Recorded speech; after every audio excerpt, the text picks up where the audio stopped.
Hello everybody, I'm Christy and this is Christine. You may know us as Awaken 5D and Journeys to Heal. Today we have a special workshop planned for you. Would you like to speak about it? Sure. Today we want to focus it on our priorities of self-love, self-care. That's what we're going to talk about today. And we'll have a replay of this for everyone who's missed it. And also Christine is doing an amazing retreat in Mexico. Holbox Island, Mexico, not New Mexico. in June 16th through the 22nd. Yeah, so we'll have information about that as well. So we're going to start by sharing some topics we have planned, and we'll open the floor up for questions for you guys too. Absolutely. Shall we begin? Of course. Of course, my love. So oftentimes when I'm with clients, I find myself asking, what are my clients' priorities? What is our priorities? So I'd like to actually address that with all of you today. What are your priorities? Because priorities that we set oftentimes include everything else, and it lacks self-love, self-care, self-respect. So that's what we want to really focus on today, and you recognizing where are your priorities and what do you do about it. If the priorities are simply focused around success, money, even love life, and everything else other than how do I feel about myself, where am I in my life, that's what the focus is, because that is what's lacking in 98% of the population. And why I say 98% is because 98% of our population is stuck in the hustle, is stuck in the ego, is stuck in the human side of things, and only 2% are focusing on their spirituality. And so, where are your priorities? Most definitely. I think that's so important because a lot of times when we think of priorities or goals, we put ourselves on the back burner and we think about all these external things that we want to do, but really all these external things are motivators for us to feel a certain way. Like we want that job because we want to feel good. We want that raise because we want to feel good. But what if we were able to prioritize how we felt first and then carry that energy with us on the journey of getting to where we want to be? Like it would be so much more energizing and fulfilling if we were able to plan our day that way. Even just starting the day with a morning practice that's a few minutes, maybe waking up 5 minutes earlier and setting that time aside for yourself and your intentions for the day. Absolutely. Very true, Christy. Very true. And oftentimes when I have this conversation with my clients and we go over their priorities, it's almost never self-love is not on that list. And that's what amazes me the most, because if there's no self-love, there's no self-care. How are we to succeed in all the things or all the quote-unquote priorities that we've set in life? And that's the biggest thing. And often I'm asked, okay, Christine, how do I do that? So the first step is figuring out and finding out in whatever way it is. You can read a book and find, where am I missing? What am I missing in my life? Is it that I'm angry all the time? Is it that I'm not happy with my body? Is it that I have people that I have to forgive, and all these areas? Is it my past that's holding me back? What is it? What's holding you back from succeeding? Because again, there's multiple layers to this, but the biggest one is if you notice your life is not aligned with your dreams, with your goals, and it's not moving forward, if you're feeling stuck, that's when you realize something has to change. And I don't want to say guarantee, but I almost want to go there to make that extreme comment that I guarantee when you get to self-love, everything in your life aligns. Everything begins to flow, and I'm sure Christy can agree with that. Oh yeah, most definitely, because something I've also realized along my journey, and I'm sure you've experienced too, is that the energy we carry spills over onto people and spills over into our lives. Perhaps you've experienced that with a negative individual and their negativity is spilling over onto you, or perhaps somebody's cup is so full of love that love is spilling onto you instead. And so we can really do the same. It's like we want something reflected back to us, but we need to realize that we're going to get back what we put out. Absolutely. The law of attraction. I like that. That's what it's about. It's always the law of attraction. What we put out is what we're going to receive in return.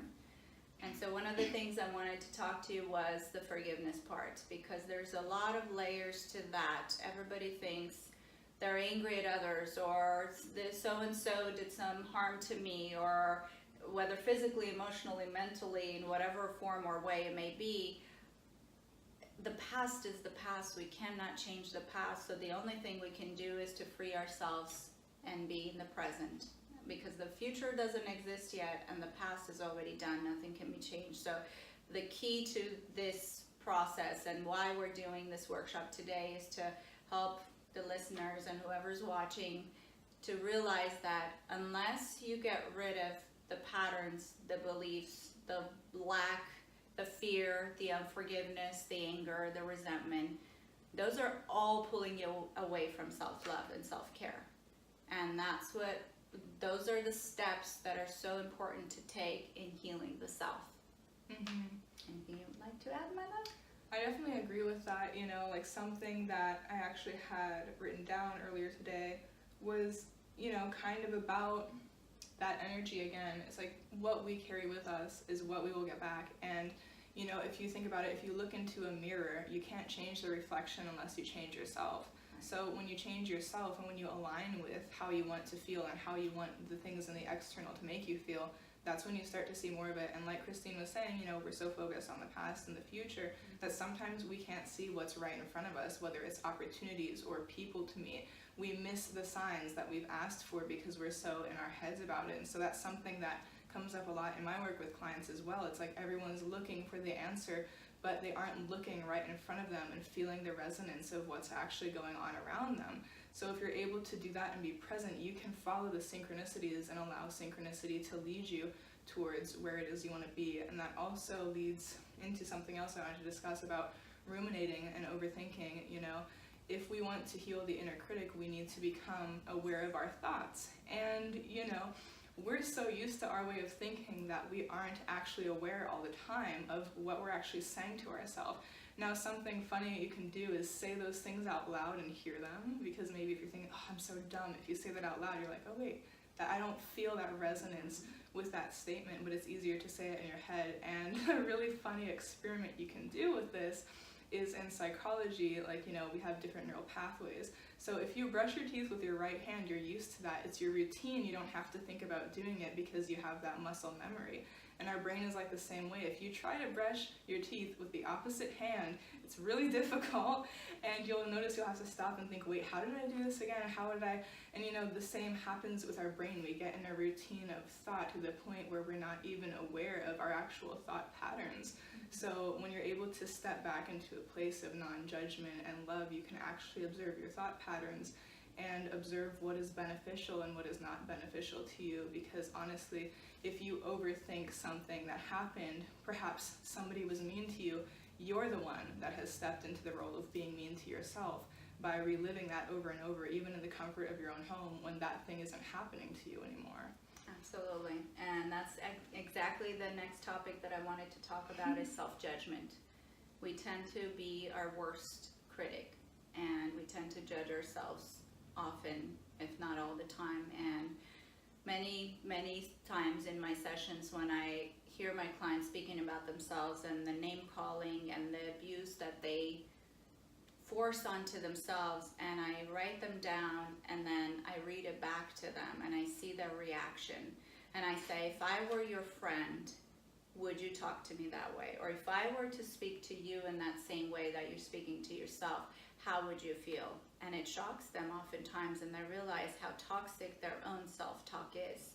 And judging the self, limiting the self, labeling the self only expands out into our own world. What we do within ourselves is what we experience on the outside world, and that is, again, the law of attraction. Yeah, that is definitely so potent, and it's actually funny because I wrote down something about that too, when it comes to dealing with our beliefs and trying to figure out what to do, something you can do is ask yourself, what advice would I give to a friend in this situation?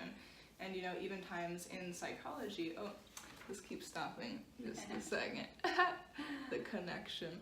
But, often in psychology, there's an experiment you can do where you kind of imagine yourself sitting across from you and listening to yourself, listening to your inner critic, and, hear it out. A lot of people, when it comes to the inner critic, they're like, oh, I don't want to look at that, I'm going to push it away. But actually, like, the key to finding out why it's saying that is in listening to it. So if you can listen to the inner critic's concerns, perhaps a concern is, oh my gosh, if I fail, nobody's going to like me. You can listen to that and say, hold on a second, calm down, like, it's not like that. You can get through it. You can talk to the inner critic and give it reassurance. And then eventually that voice goes away because you've addressed it. Mm-hmm. And that brings us to the ego, of course. We all have it. Yeah.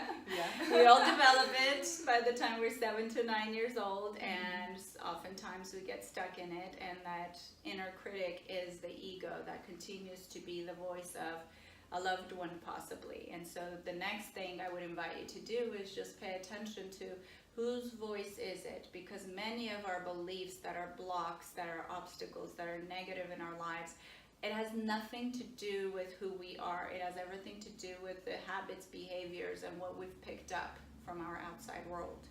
Being children from age 0 to 7 years old, we're sponges and we absorb and take on everybody's information, meaning, number one, it begins with the family, with the parents. What is the dynamic? What is the situation? And looking back, and the work that I do with my clients also includes going back into the childhood and finding out whose voice is it that is in your head? Is it your own voice? Is it your mother's voice? Is it your father's voice? Is it your sibling's voice? Is it a friend's voice? Whose voice is it that is creating this chaos in your mind? That is so potent. That's something I've done along the way as well, because I had to look at my doubts and my beliefs. And at one point I asked, when did this start? When did I develop this belief? Is this even my belief? And some of those beliefs were actually my dad's beliefs that I absorbed. And when we're younger, we're in, I believe it's like theta brainwaves up until about 7. And so we're literally in a state of hypnosis, absorbing like a sponge the things that are going on around us. And because we're unaware of that, we can absorb patterns and not know how we acquired them. But when we look back, we can realize, oh, I just absorbed it from this person. So something I would highly encourage you to ponder is, just because you think something doesn't mean it's true. And just entertain that idea and play around with it and really realize, just because I thought this way doesn't mean it's true. Just because I think the worst case scenario doesn't make that the only way to go. Right, it's very true. And because you spoke about your background in childhood, I'd like to bring it up as well, that I'm not sitting here talking to all of you and saying I'm like this guru and master and I know it all. I come from a background that was extremely fearful, toxic, and negative until I was 30 years old. It got to a point where my physical body was deteriorating and falling apart when my doctor told me that I will not live longer if I continue on this path. So it was 10 years ago for me that I knew I had to make a change. And so believe me when I say, commit to the change, commit to yourself, commit to self-love, commit to self-care, and one day at a time. And I always say spirituality is not a hobby. It's a lifestyle. It's an everyday lifestyle. The moment I wake up to the moment I go to bed, and even in my sleep, as oftentimes I do a lot of astral travel in my sleep as well, I'm still connected. I'm still creating and co-creating and focusing on the positive. And can I say my life is 100% positive? Absolutely not. It would be a lie. But what it is the difference between how I used to handle my sorrows, my negative patterns or beliefs or fears in the past versus now is completely different. Before I would get stuck in it for months and years at a time. Now it's possibly hours or one day, and then I put an end to it. And I always continually, no matter how negative things might seem or look, I continue with my new beliefs, new patterns, new behaviors, and new habits that are positive, that are reinforcing the alpha and the theta brainwaves instead of the beta, which the beta is where the ego is, where the fear is, where the lack is, and all that stuff. Most definitely. And playing off that, like, the more you practice, the easier it becomes and the faster you bounce back. And an analogy for that is, imagine you have a cork. If you let go of the cork, it floats on the top of the water, but when you pull it down, like, that's the reason it stays under the water. So basically your brain is the same way. If you can let go, perhaps meditate, take a nap, something like that, you naturally float back up. Your vibration naturally raises back up to where it can be. And that's a really great way to reset your momentum. Nap, meditate, go on a walk, but just allowing those thoughts to stop, or perhaps replacing those thoughts with something else, giving your focus to something more beneficial to you, then you'll naturally raise your vibration back up to where it can be. Absolutely. And I also always speak to my clients about sleep patterns. When we go to sleep, how do we sleep? Every single night. We're habitual beings, and just like Christy said, how you brush your teeth, we're habitual beings. The same thing goes for sleep patterns. If we don't sleep and rest enough each night, which is on average, I would say 8 hours a night per person. Children, we need a lot longer, more sleep.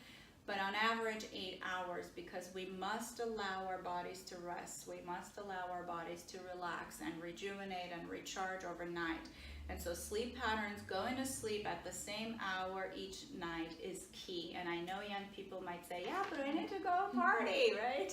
We all want to go party. We all want to go and enjoy ourselves. But when it becomes a habit of every day going to bed midnight or 1 a.m. or 2 a.m., that's just not a healthy pattern, because then you have to make up for that time, and if you don't, then you're continually abusing your mind and body, and that abuse is not self-love. It's not self-care.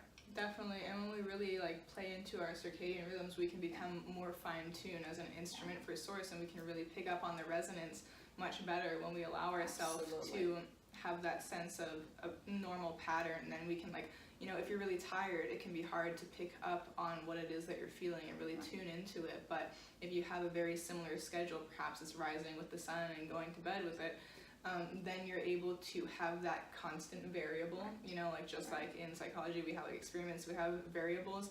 If you can have that as a constant variable, you can make improvement in your life and be able to really pick up on things and fine tune it and practice it more. Absolutely. Absolutely. The next thing from sleeping is eating habits that we'd like to talk about. And one of the most wonderful tools that I recently found out is intermittent fasting. I don't know if you're familiar with it, but I watched this video online, and it's called fasting, and it says that within 12 hours our body rejuvenates, heals, the cells rejuvenate and heal. Within 16 hours it's weight loss. So that could be another self-love tool that you can possibly add to your life. And it doesn't mean you eat unhealthy all day long and then you do intermittent fasting for 12 hours. What you eat is also very important for our vibration, for our energy, for who we are just as an energy being. We can't eat heavy foods and expect to be spiritual and light and present and clear in our mind. What we put into our bodies is what we experience. If you wanted to add anything to that. Oh yeah, that is definitely so true. And our eating behaviors is a learned behavior. Maybe we observe parents that overeat when they're stressed, or parents that don't eat when they're stressed.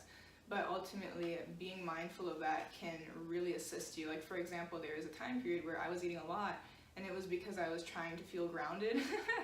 And that was definitely not making me feel any better, but that was what was going on. And so when you start to eat more higher vibrational foods, like maybe more fruits and vegetables, or just eating a little bit lighter, you will notice that you can make a lot of shifts in your reality. Like for example, let's say you're eating a lot of junk food right now, that's going to keep you at that vibration. And what I really noticed when I started incorporating more fruits and vegetables was that as I began to eat that way, the energy was able to move better in my body, and things came up to be processed. And it sounds really weird, but when you start experimenting with eating more clean, you might notice that you feel lighter, you feel more spiritual. I've noticed a couple of things. For example, let's use the example of not eating meat. There are some people that became spiritual and then stopped eating meat, or started eating less meat. There are some people that stopped eating meat and then became more spiritual. It's just, a vibration thing, higher vibrational food. And it's interesting because I've realized certain fruits and vegetables, when added to my diet, really brought up things in my body that I hadn't been ready to face before, but I was then ready to face and process and let go of, and in turn just felt much lighter. Absolutely, absolutely. And even smells too. They remind us of situations, memories, and food taste can remind us. Oftentimes in my retreats, I have a mindful meditation class that I always teach, and in that mindful meditation we blindfold ourselves and we just sit in that space, because once the sight is taken, our senses turn to the smell, the taste, the feeling, what is happening around us other than seeing, because what we see is oftentimes not even the truth, right? It's not, quote unquote, the reality that we think it is. And so once that is taken away, a lot changes, and we have the most profound experiences in the group when the smell of, and I secretly put stuff into their hands, into the participants' hands, and I just say, just feel it. What is the texture?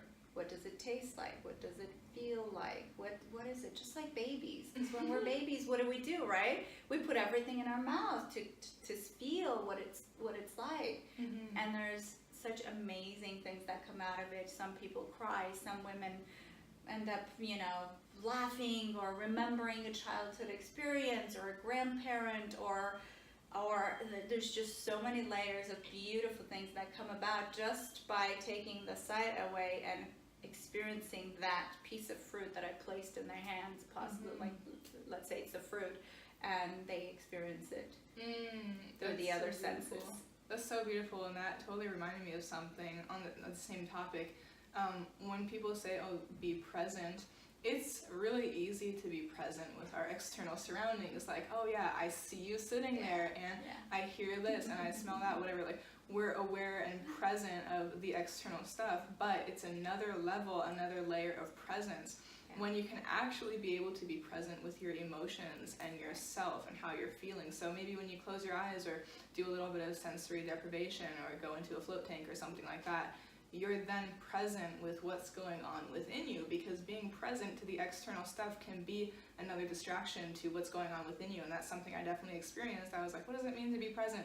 And I was trying to be present with the external world, but I was still avoiding my emotions and what was actually going on. So just be mindful of those different layers of being present. Absolutely, my love. Being present is so important. It's another, layer of practicing self-love and self-care. All right, where do we want to go now? How about giving all of you some tools and techniques to work with? So I always love tools and techniques. I always give it to my clients. So one of the ways that you can truly practice self-love, self-care is, as we talked about the critic that is within you, to really start journaling. What are my patterns? What do I say to myself? What do I do to myself internally, which then manifests externally? And then I sit there and I question, why are people this? I used to do that.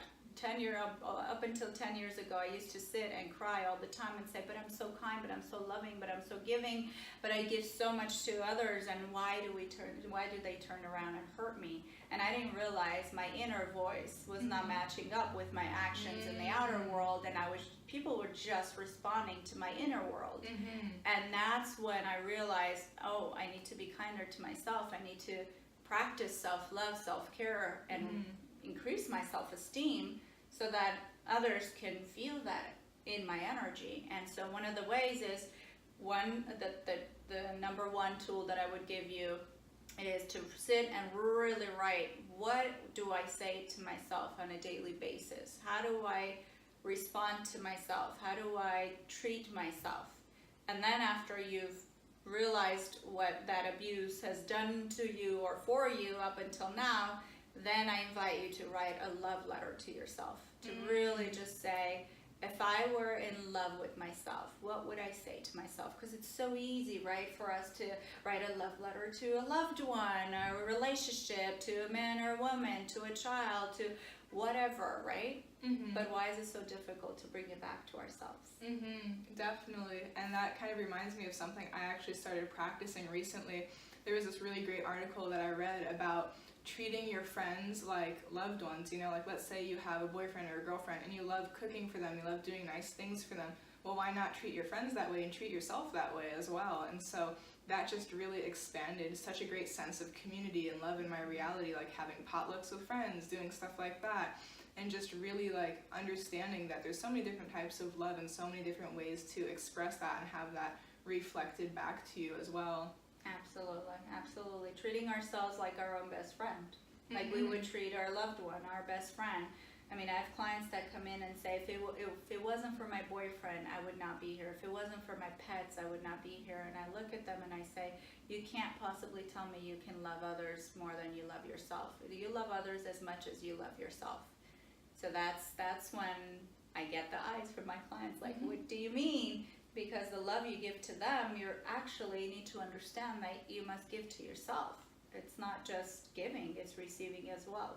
Exactly, and something so potent that I realized as well, like especially in romantic relationships, was that when I did things for others and I felt the good feeling of that, I was actually feeling my own energy that I was putting out and giving to the relationship. And people think, oh my gosh, I'm never going to find someone as amazing as this again. Well, guess what? You're still the same person. So when you give the same kind of energy to the relationship, you'll feel the same thing. So I realized that the more loving I was with friends and with partners and this kind of stuff, I was able to actually feel my own love amplified and reflected back to me. And that was such a beautiful way to experience it, because I didn't realize that was coming from me. I thought it was coming from the other person, but then eventually I realized that is my own energy that I'm projecting to them and feeling reflected back to me.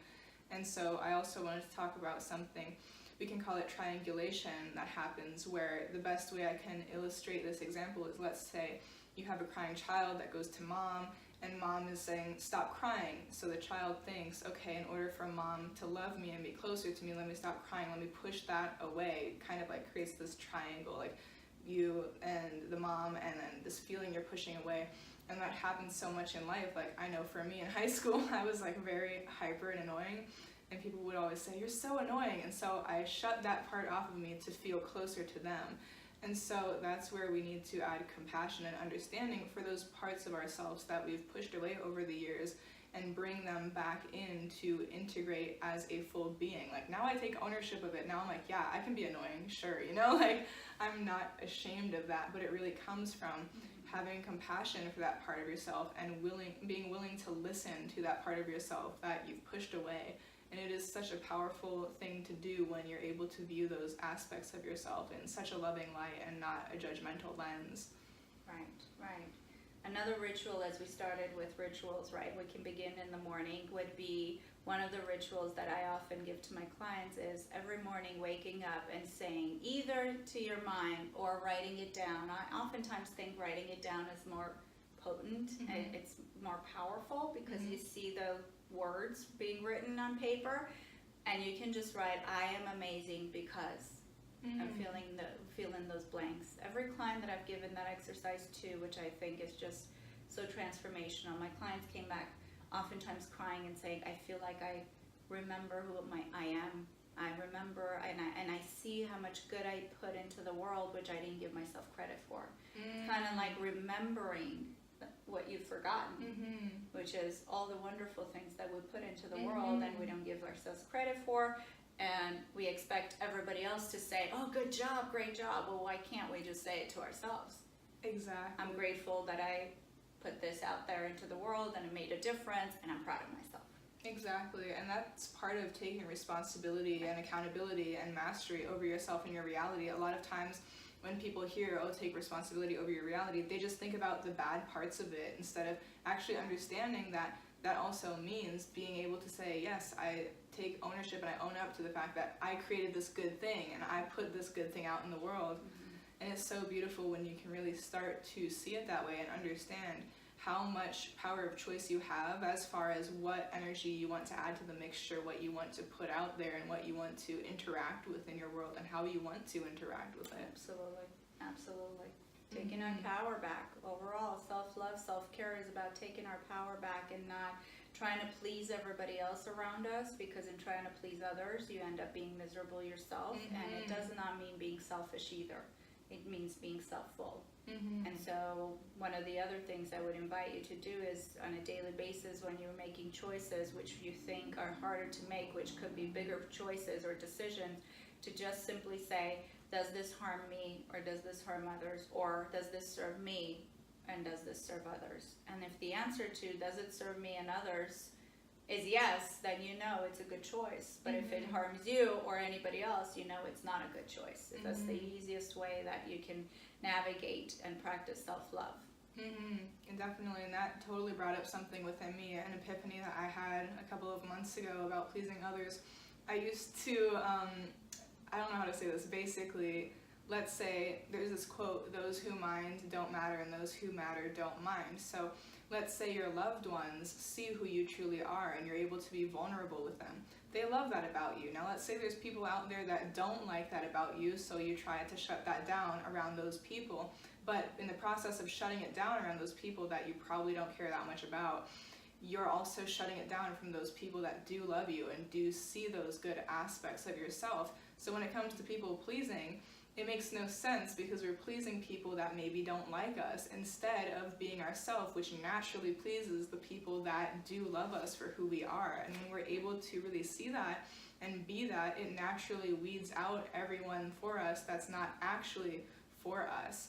So looking at it from that lens, you're then able to see, okay, by being myself, that does serve the most amount of people, because the people around me, you know from experience then, do love that part of you that maybe you feel like hiding from other people, you know? Absolutely. And that brings up another point of us constantly trying to please others by not being who we are, hiding who we are, putting a mask on so that others don't judge us. But then are we not judging ourselves by doing that? That's so true. That is Why do we have to pretend? Even when you said it could be annoying, but to me, I took that completely different. I took that as you were a joyful person. Yeah. Yet others saw you as annoying. Why? Because everybody thinks life is so serious. Life is meant to be so serious. We're adults. We have bills to pay. We have responsibilities. We've got to go to school. We've got to get a job. What happened to being playful and childlike? That's another aspect of lack of self-love, when people forget that there's that inner child inside of you and it's constantly trying to play and be joyful. And what do? Keep shutting it down. You see how you did that too? Oh, yeah. You shut it down. You said, oh my God, I'm annoying. But that's not annoying. It's being you. It's being joyful. It's being happy. There's nothing wrong with that. Definitely. And I just want to say on that note that I was reflecting on this yesterday with a friend. It can be so difficult to live in a world that we view as cruel or difficult if you have a soft and open heart. But really take the time to understand that, you know, some people make themselves bitter and jaded as a protection mechanism.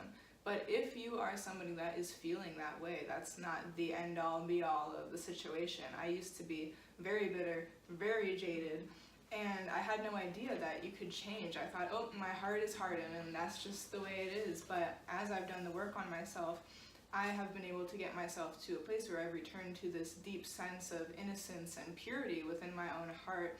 And it seems kind of weird. You would think once you got to that place, how could you just undo that and return to that space? But it can happen. So have that faith, keep that faith that if you're in that space, you can open your heart back up and you can experience that childlike joy once again and that innocence once again. Even if things happen to you along the way that you might view as destructive or destroying a part of you, you can return and bring yourself back to that space of love and vulnerability and openness within your being. Absolutely. And one more thing I'd like to address is people in our lives. Who's in our lives?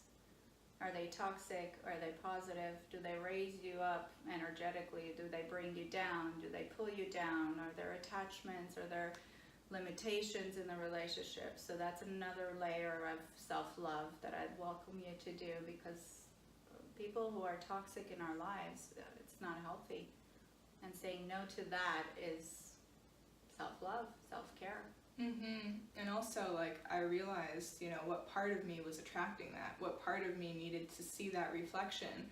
And once I was able to heal that, I stopped interacting with and interfacing with those kinds of people naturally. And the people I started having come into my life reflected the new version of myself that I was becoming. So it can be a weird thing to experience and go through, like, oh, why does this keep happening to me? Why is this always happening? Why are these people always like this? But when we address it within ourselves, especially if we're feeling triggered, that leads us to the conclusion that if there's a trigger, there's a part of us that believes that or feels that way. And so once we address that, we can neutralize it, we can love it, we can accept it. And so we don't have to keep interfacing with that same version of reality, those same types of people. And we then raise our standard and respect for ourselves, and we're able to see the red flags ahead of time, whereas in the past we might not have. Absolutely. I think it's about time we open it up to people. Sure. Do you have anything else to share, Mama? Well, I just want to say, accept who and where you are right now. And in the process of doing that, that doesn't just mean, okay, I accept I'm like this, I'm going to stay this way forever. But that means acknowledging where you are and then deciding to make the effort to become the next best version of you without invalidating who and where you are now, without judging who and where you are now, but saying, I'm here now, and from here I can go any direction I want in life. From here I can do anything and be anything, and it's up to you to really realize that and choose for yourself what it is that you want to experience, how it is that you want to feel, and the kind of things you want to create and bring into your reality. Also, I wanted to share one more technique, and it's called looking for the evidence. So if you have a certain thought, possibly it's a worst case scenario thought, get a piece of paper and write down all the evidence for why you feel that way, but also write down all the evidence for the opposite of that. And then you can take a step back and look at it rationally instead of spinning the same thought form and looping it over and over again. You can actually look at it and say, okay, maybe because I'm thinking this, it isn't truth. And a belief is something you think over and over again. So really, a belief might not actually be a fact. A belief might just be something that you've invested a lot of time into. But when you step back, you can realize it doesn't have to be that way moving forward. And you don't have to keep reliving the past. So be a pioneer of the future instead of a prisoner to your past. Right.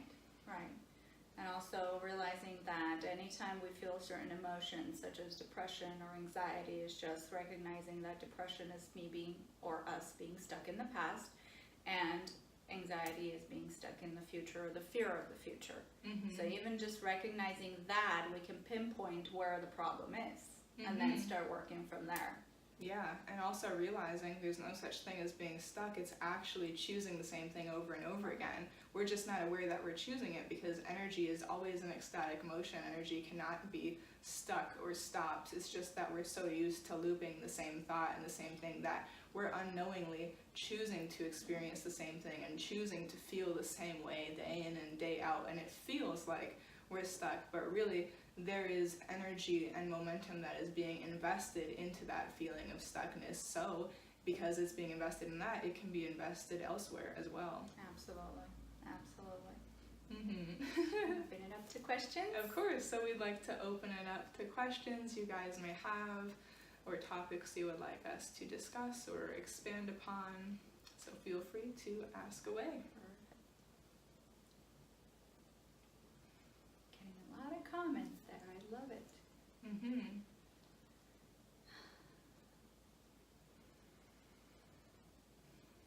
I love the thumbs up. Lots of thumbs up. Mm-hmm. What are your thoughts on? Oh, mental illnesses. Someone said detachment. What about detachment? Yeah. That's the thing. Try and Right. elaborate on it because it's such a big topic. And also, we don't want to get into the topic of psychology because that's not what we're doing here. So it's not about diagnosing. I have a background in psychology, master's in psychology, but I always tell my clients getting stuck in the labels is another way of practicing lack of self-love. Definitely. I will say though that, not getting into that, but when we attach labels to things, it can make us feel hopeless. Yes, absolutely. And so, you know, I've experienced that, like even with physical things, it's like you have this label and it's like, all right, I feel hopeless, you know? Yeah. So try not to let those labels get you down or buying into that you have to be the definition of how a person with whatever illness is supposed to act, you know? Yes.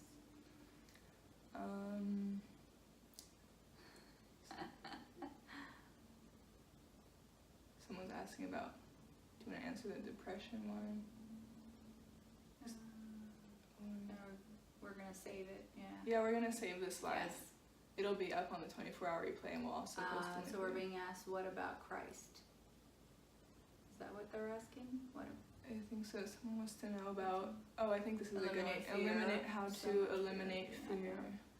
Oh, okay. Fear of the future, that's a good one. Mm-hmm. Okay, so how do you truly decide the positive in my potential future? So of course, it's very clear that fear is the opposite of love. And whether it's self-love, self-care, or love overall, fear is, simply put, it's a false evidence appearing real. And it too is a belief system that we've put so much effort and habit and time into. We become masters of fear. I myself was the queen of that up until 10 years ago. I mean, I'm not ashamed to say it. Everything was about fear in my life. But then I realized that, how about I try something different? And it takes practice. I will not tell anybody, oh, overnight you're going to be perfect tomorrow. That's not what this is about. This is about really inviting ourselves to practice. Practice makes it perfect, as in anything in our lives. There's nothing that we really learn. We don't learn a piano. We don't learn anything in life without practice. We don't learn how to drive without practice, right? We don't learn how to speak without practice. Everything in life takes practice. Repetition. It's the key. So as long as we repeat the opposite of fear, again, when the fear comes out, right? I always say we do not banish the ego. It's about really understanding that our ego, which is the fear part of us, is not our master. It's not a good master, and it shouldn't be your master. So don't make it your master. Understand that it is your servant. And as long as you recognize that and treat that servant with love, you will tame it. So it's about really just practicing when the fear comes up, right in that moment, to just simply create this affirmation to say, with love I release you, you're not reality. With love I release you, you're not reality. And eventually you will recognize that with love you overcome that fear, because you stop using that neural pathway of the mind, that part of it. And of course, hypnotherapy and EFT, emotional freedom techniques, are great tools to release fears as well. But if we don't want to go into the therapeutic aspect individually, you can just continue to repeat the affirmations of, this is not real, this is not my reality, I don't believe in it, my reality is blah, blah, blah, and creating it and understanding that in order to change our quote-unquote reality from what it is now, if it's negative, to a positive, you must just simply repeat, and then with that repetition, your mind creates that new neural pathway that starts to believe, and then the old one just loses its power. Exactly. So that's the easiest way to say it. Exactly, and I also wanted to add 2 points to that. So first of all, addressing the fear of the unknown, because I used to experience that. Actually, the unknown is a blank canvas. What we're afraid of is what we're projecting onto it. So perhaps you think fear of the unknown is, if I quit this job, what's people going to think about me? If I do this, what's the outcome going to be? And you start projecting the worst case scenario. So it's not actually a fear of the unknown, because the unknown is full of limitless potential, and you can take it in a direction and create upon it with mastery as much as you want. But it's more so about, what are you afraid is going to happen? What are you telling yourself, if I do this, this will happen? And then fearing. That's where the fear of the unknown comes from. But also, like Christine was saying, how do we interact with fear? So for example, I was extremely afraid of spiders, and last summer I kept seeing more and more of them. Perhaps maybe I was focusing on them too much, but something I realized one night in the midst of panic was every time I encountered a spider and was afraid of it and felt the fear, it just solidified and crystallized that fear even more, to the point where fear became irrational, and that became panic, and it got worse and worse. So I realized, okay, next time I see a spider, I'm not going to feel fear. Maybe I'll say, get out of here. Maybe I'll send it some love. And so when I stopped encountering it with, I'm going to be afraid if I see a spider, and changed it to, okay, it's over there, it's not going to hurt me, I was able to then desensitize myself and not interact with it that way anymore. So just being mindful of the energy you interact with it with, because if you encounter it time and time again with the same energy, that's just going to reinforce being more afraid or being less afraid of it. Right, absolutely. And that's how it is. And then attracting it too. The law of attraction simply works based on what you, and I used to have the same exact fear, let me tell you. And now I don't see any spiders because I stopped feeding that fear. Me too. Once you stop feeding it, you take the life force energy away from it, and it can't exist anymore.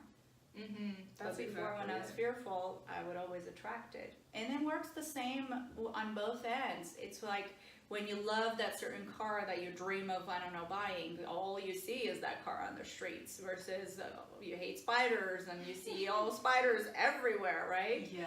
So it's the same thing. It's just, what do we give ourselves permission to focus on? That's what it is. What do we choose to focus on? And that too is self-love, self-care versus gloom and doom, right?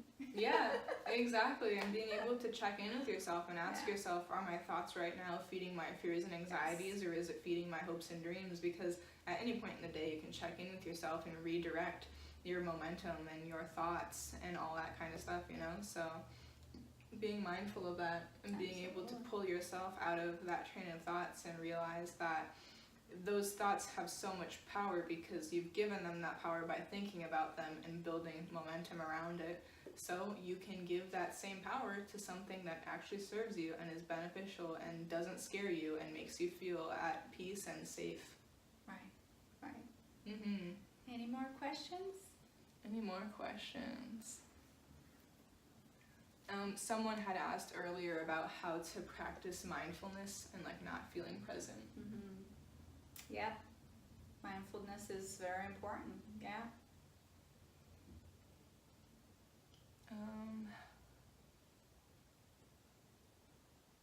How to get out of the slump of no motivation. Yeah, there's some beautiful comments coming through. Thank you everyone for your comments. And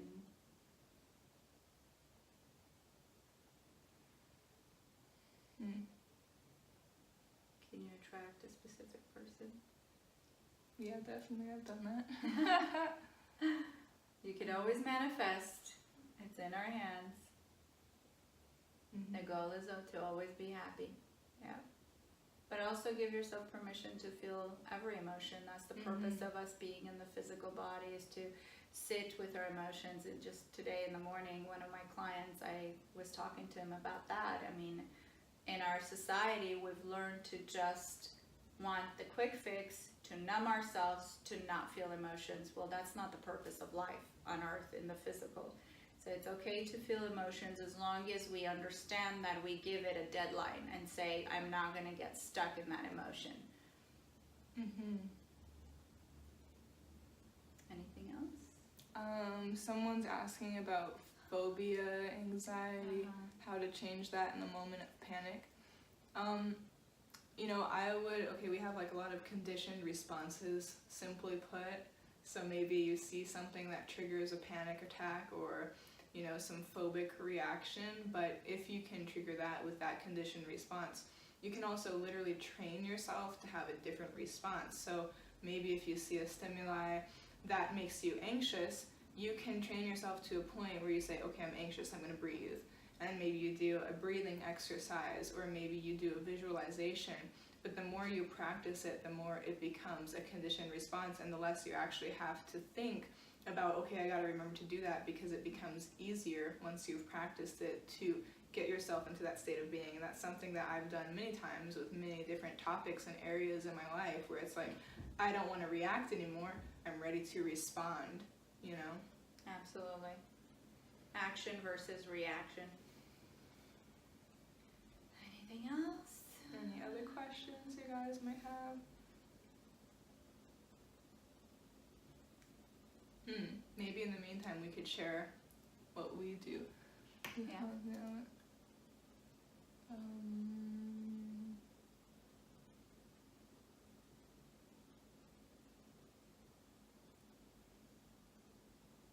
In the office, I'm never really present.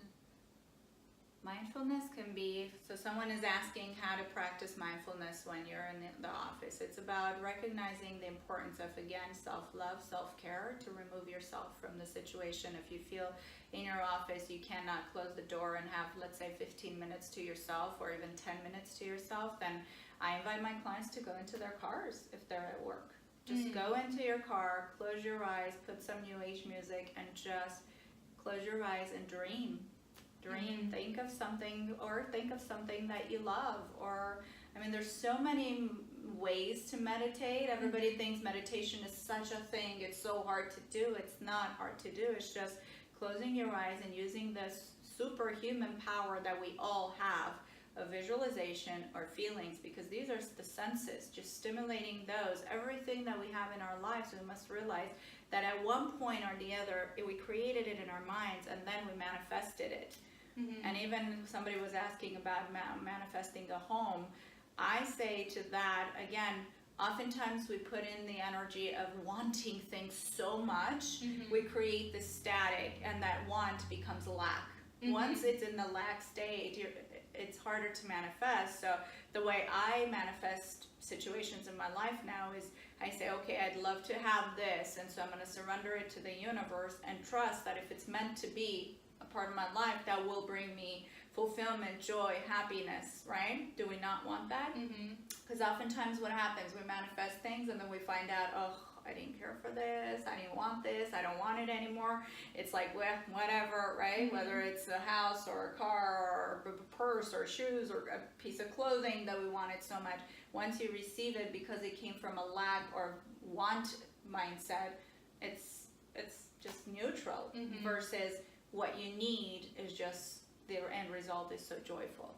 Exactly. Always. So even if it's a house that somebody's manifesting, it's about recognizing that, put it out into the universe, and if you don't receive that home, add to that affirmation that if this is meant to be, let it be, and if not, let something bigger, better show up. That's how I always do it, because the something bigger, better always shows up, just like our retreat home that we manifested into reality.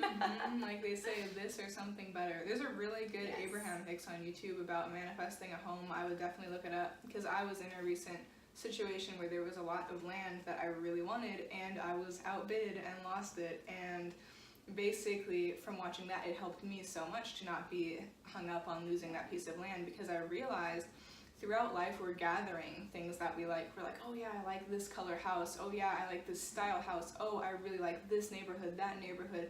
And we're adding to, our vortex. We're adding, I like this, I like that, I like this, I like that. But sometimes we think we know everything that we like, and we're like, oh, this thing right here is perfect. This is exactly it.